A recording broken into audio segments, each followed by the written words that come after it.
Link on Wish TV is brought to you by the Business Equity and Opportunity Show. Thank you for joining us for Community Link. I'm Caroline Mays. Recovering from the effects of abuse and religious trauma, Mira Cassidy is using her voice through theater to heal and to educate. She is the creator and solo performer in the stage play, Let Mia Tell It. Mira Cassidy joins us today. Welcome. Thank you. So glad to have you. Thank you for having me. So glad to be here talking about this very important issue. It is very important, and you experienced trauma, abuse early in your life.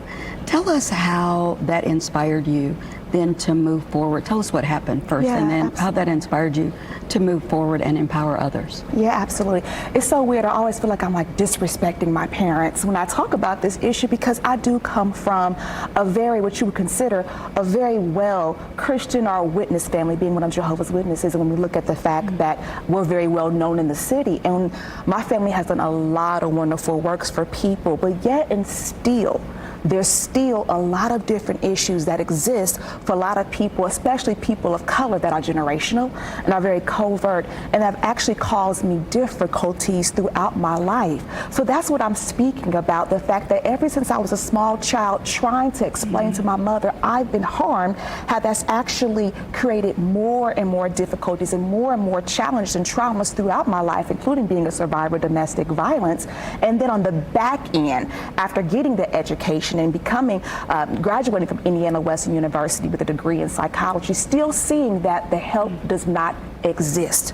What is a person to do? So is religious trauma, which you're talking about, common? And how common is it?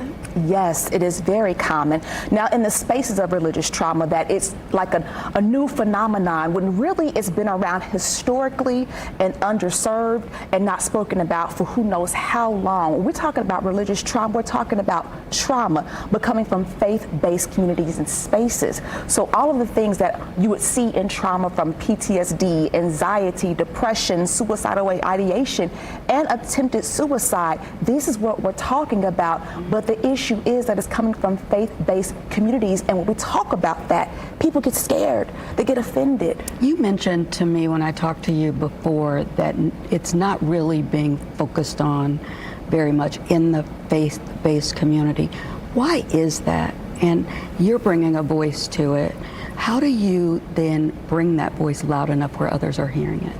Well, just doing the work and trying to produce good work and encourage research and awareness and sharing my journey very honestly and allowing people to see my vulnerabilities and what I've been through. I'm literally trying to take them on the walk of what this looks like and how important this is, not just in my faith-based community of being one of Jehovah's Witnesses, but this is in the majority of faith-based communities. It's more specifically the spaces that I allow myself to be in, is talking about what's considered high control, high demand religion. And there is a need for religious trauma therapists who are very talented to be able to help individuals who need this service, including religious trauma syndrome, which I have and I manage. Well, thank you for the work that you're doing. And you also created the play, Let Mia Tell It, and there's a conversation that's going to happen after it. Tell us about that work. Absolutely. What I'm showing through my life's journey from being a child to being an empowered woman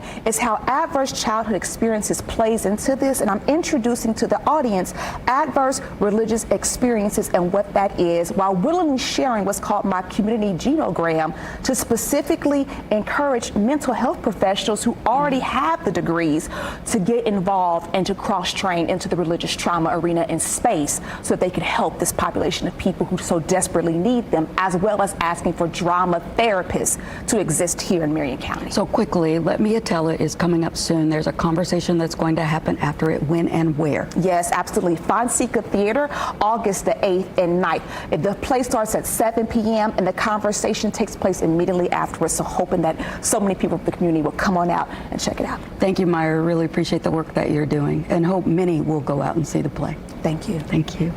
And thank you for joining us for this week's Community Link. To share this story or learn more, head to wishtv.com. We'll see you next week.